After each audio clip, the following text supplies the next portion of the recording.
Pour un bref rappel, en ce qui concerne le droit de la famille, c'est la cellule de base. La famille est régie par le Code de la famille. Le Code de la famille qui date de 1972. Un code que ces mouvements anti-droit ne veulent pas qu'on y revienne. Et ça devient compliqué. De 1972 à nos jours, les choses ont évolué. Le droit évolue, c'est ce qu'on nous a appris en première année de droit. Le droit n'est rien d'autre que l'expression des relations sociales. Et ces relations évoluent. Donc ce droit doit évoluer comme tout autre droit.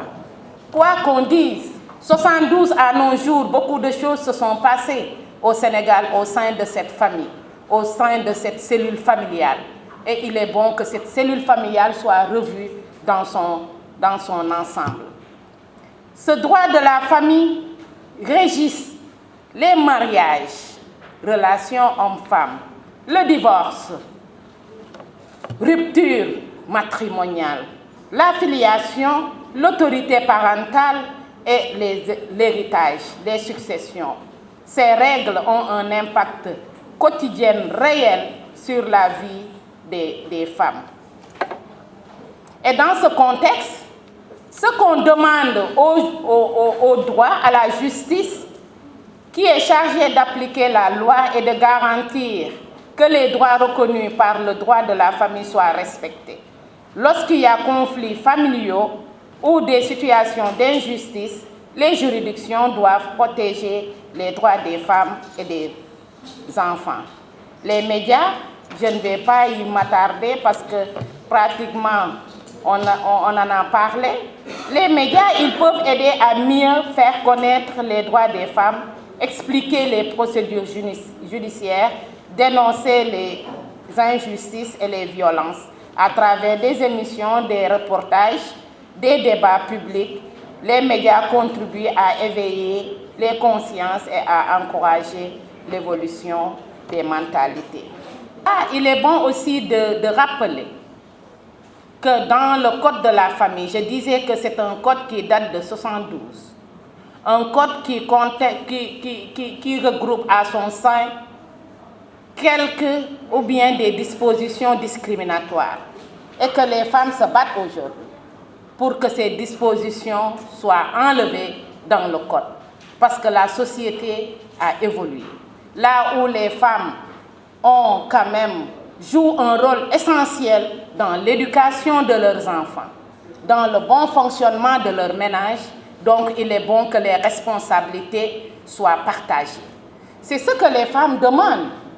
Égalité dans les responsabilités et égalité dans les droits.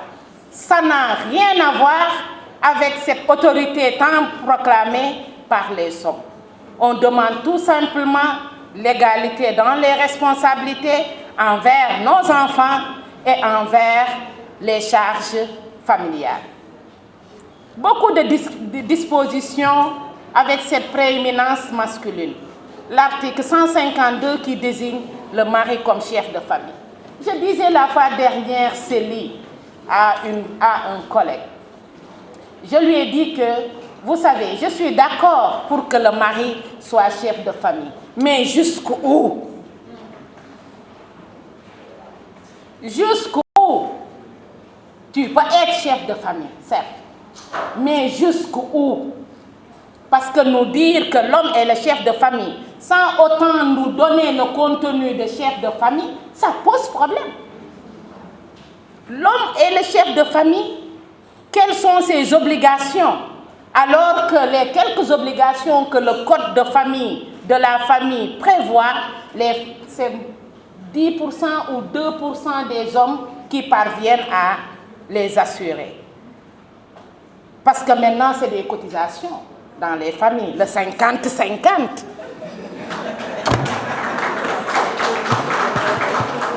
Je donne, tu donnes.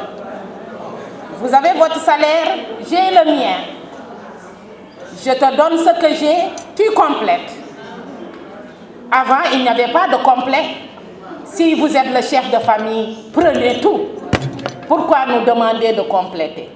Et des fois, même ce n'est pas de compléter, voilà, d'assurer.